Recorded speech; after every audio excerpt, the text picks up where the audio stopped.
আসসালামু আলাইকুম, সবাইকে জানাই ঈদ মোবারক। আজকের দিনটা আপনাদের কার কেমন কাটলো অবশ্যই কমেন্টে বলে যাবেন। আমার তো সারাদিন কাজ করতে করতেই দিন শেষ হয়ে গেছে, আমি আর কি বলবো বলে। তো আজকের দিনটা আমি কেমন ভাবে কাটলাম আর কি কি খেলাম, কি কি করলাম, সবকিছু মিলেই থাকছে ডিটেলস একটা ব্লগ আপনাদের মাঝে সবকিছু শেয়ার করি। তাই ভাবলাম ঈদের একটা নতুন ব্লগ আপনাদের মাঝে শেয়ার করি। আমাদের তো মাংস কাটাকাটি শেষ করতে প্রায় 2টা 2:30 বেজে গিয়েছিল। তো তারপর বাসায় সবকিছু নিয়ে আসার পর এখন তো সব ভাগ হচ্ছে, যেহেতু কোরবানি দিলে শুধু যে একাই মাংস খাবো তা তো করলে হবে না, এখানে প্রায় 3 ভাগ করতে হবে। তারপর তো আমাদের এক ভাগ আত্মীয় স্বজন আর এক ভাগ হচ্ছে মসজিদে দেওয়া লাগবে। যদিও আমরা মসজিদেও দেই, মসজিদে দিব, তারপর আত্মীয় স্বজনদের দিব। আর আজকে নিজেদের বাসায় একটু বেশি করে গরুর মাংস রান্না করব, যেহেতু আজকে কোরবানির দিন আর যেহেতু আমরা নিজেরাই কোরবানি দিয়েছি, এই কারণে আমরাও রান্না করব 2 পাতিল।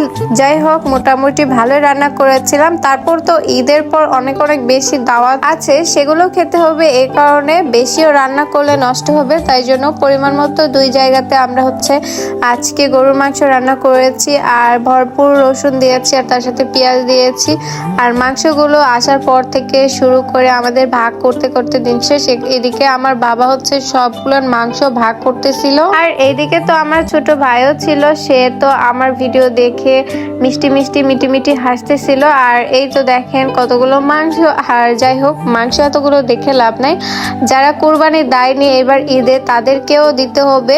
তো সবকিছু মিলেই আমরা হচ্ছে আমাদের আত্মীয় স্বজন, পরিবারের নামে, দেন আমাদের নিজেদের নামে অ্যান্ড মসজিদের নামে সবগুলোই সুন্দরভাবে হচ্ছে দিয়ে দিয়েছি আর আমাদের নিজেদের জন্য রেখেছি। তো চলুন ওগুলো কথা বাদ দেই, এখন হচ্ছে আমি রান্নার রেসিপিতে চলে যাই। আজকে হচ্ছে পেঁয়াজ গোল গোল করে কেটে দিয়েছি আর রসুন কিছুটা গোটা দিয়েছি, তার সাথে আদা বাটা দিয়েছি, রসুন বাটা দিয়েছি, পেঁয়াজ বাটা দিয়েছি।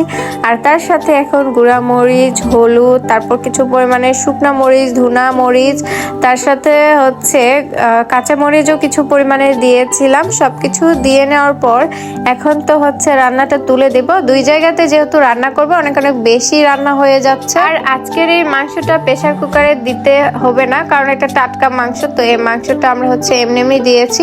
তো চলুন, শুধু মাংস দেখালেই হবে না, এখন হচ্ছে আমরা ভুঁড়ি পরিষ্কার করব। এইদিকে দেখেন ভুঁড়ি কতগুলো পেয়েছি আমরা।